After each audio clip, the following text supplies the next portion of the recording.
చెప్పాలా పాస్టర్ ఈ వాక్యం తెలీదా? అయ్యో నా పిల్లలు అలా ఉండకూడదు, నా పిల్లలు అలా ఉండటం వల్ల దేశం పాడైపోతుంది, పిల్లలు పాడైపోతున్నారు అప్పుడు అన్నప్పుడు ఆ భావం లేదు కనుక యేసుప్రభువు నమ్మట్లేదు. లేదంటే లేరా? ఏమో లేరా? ఎవరాలో క్రైస్తవులే.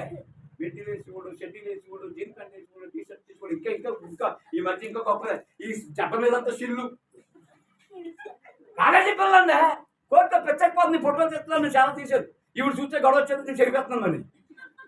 ఈ జపంతా సిల్లు ఏంట్రా బాబా, సిరిపోయిన పని వేసి వచ్చింది, సిరిపోయింది కాదది ఫ్యాషన్. ఈ జపశిల్తో పాటు పైనుంచి మళ్ళీ ఒక తాడు, ఆ తాడు లోపల లంగోట్లాగే. ఎంత దరిద్రం ఉండే, ఎంత నీచం ఉండే. యేసుప్రభు అంటే మామూలు దేవుడు అనుకుంటాడా? ప్రపంచాన్ని దేవుడు ప్రేమించిన దేవుడు. లోకంలో ఉన్న ప్రజలందరూ తనకు ఇష్టలుగా ఉండాలని నా మాటలు, శ్రేష్టమైన మాటలు మీరు వింటే మీకు ఏ కావాలంటే జరుగుతుందని దేవుడు చెప్తూ ఉంటే ఏదో నేను యేసుబాబు అనుకున్నామని చెప్పేసి ముసుకేసుకుని బొట్టి చేసి నీ ఇష్టాన్ని ప్రార్థన చేసుకుని చాలా ఎవరికి కావాలక్కర్లేదు దేవుడు. శ్రేష్టమైన సంగతి ఉన్న వాటితో తృప్తి పడండి. రెండోది ఏంటంటే మిడ్డీలు కానీ చెడ్డీలు కానీ అలాంటివి ఏమి వేయకూడదు. వేసిన వాడు దేవుడు నమ్ముకున్న వాళ్ళకి మీరు చెప్తారు. ఏమా బైబిల్ను చదవలేదా? ఎక్కడ చెప్పిన వాక్యం అది?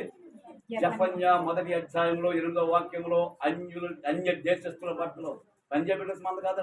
ఇక ఈయన చెప్పిన మిడ్డీలు షెడ్డీల మీద పంజాబీ డ్రెస్ ఇంకా మంచిది. దేవుని స్తోత్రం. కొంతవరకు పంజాబ్ డ్రెస్, ఈ మిడ్డీలు షెడ్డీలు పంజాబ్ డ్రెస్సులు ఎత్తున్నప్పుడు భోగి పండుగ కానీ సంక్రాంతి కానీ చక్కగా పట్టులంగా వేసి జాకెట్ వేసుకుని బ్లౌజ్ కట్టుకుని బయట వేసుకుని వస్తా ఉంటే అయ్యి బాబాయ్ నువ్వే అంటాం. సగం అన్న వేసుకుని అలవాటు లేక సంప్రదాయ ప్రకారంగా ఉండాలి. యేసుప్రభువు ఖచ్చితంగా చెప్పాడండి. ఆ ప్రకారంగా చేస్తున్నప్పుడు గొప్ప ఆశీర్వాదాన్ని ఇచ్చేవాడు దేవుడు. ఆశీర్వాదం